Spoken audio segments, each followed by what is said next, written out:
నేను మీ పక్క పాని.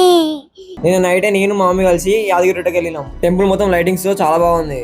చాలా సార్లు వెళ్ళినాం కానీ నైట్ టైం ఎప్పుడు వెళ్ళలేదు. నేను మమ్మీ కలిసి టెంపుల్ మొత్తం తిరిగినాం. మమ్మీ ఇవాళ నైట్ గుడిలోనే నిద్రేద్దాం అన్నది. సరే అని రూమ్స్ బుక్ చేద్దామని వెళ్తే రూమ్స్ అని ఫుల్ అయిపోయినాయి. ఇక సర్లే ఏం చేస్తామని బయటనే పడుకున్నాం. మాలాగా చాలా మంది బయటనే పడుకున్నారు. మంచిగా చల్లగాలికి పడుకున్నాం. పొద్దున్నే 2:30కి లేచి స్నానాలు చేసుకుని దేవుడి దర్శనానికి వెళ్ళినాం. 3:30 కల్లా దర్శనానికి వెళ్ళినాం. ఇక 4:30 కల్లా దర్శనం అయిపోయింది. ఇక దర్శనం అయిపోగానే బయటకు వచ్చి మమ్మీతో కొన్ని ఫొటోస్ ఇంకా క్లిప్స్ తీసుకున్నాం. మళ్ళీ 5 o'clock కల్లా ఇంటికి వచ్చి మళ్ళీ పడుకున్నాం. మెల్లగా 8:30 కల్లా లేచి మన ఓట్ షేక్ తాగి మా మామ వాళ్ళ ఇంటికి బయలుదేరినా. ఇక రాగానే మా మామ కొడుకుతో కోసేపు ఆడుకొని మళ్ళీ మా అత్త వాళ్ళ ఇంటికి వెళ్ళినా. ఇలాగే తమ్ముడు ఉన్నాడు కదా, వాళ్ళ అక్కని తీసుకురావడానికి. ఇక అత్త వాళ్ళ ఇంట్లోనే లంచ్ కంప్లీట్ చేసుకుని ఒక లెమన్ జ్యూస్ తాగి మళ్ళీ మా అమ్మ వాళ్ళ ఇంటికి వచ్చేసిన. కొద్దిసేపు క్లాసెస్ ఇందామంటే అంత ఇంట్రెస్ట్ అనిపించలేదు. ఇక కొద్దిసేపు క్లాసెస్ విని కొంచెం మార్కెటింగ్ గురించి తెలుసుకున్నా. మళ్ళీ ఇక 6 o'clock వరకు పడుకొని లేచి ఇంట్రెస్ట్ ఇంకా అమెజాన్ లో అకౌంట్ క్రియేట్ చేసుకుని ఒక ప్రొడక్ట్ పిన్ చేసిన. ఇక అది అయిపోయినాక యానివర్సల్ డిన్నర్ కంప్లీట్ చేసుకున్నాక ఫ్రెండ్ వచ్చిండు.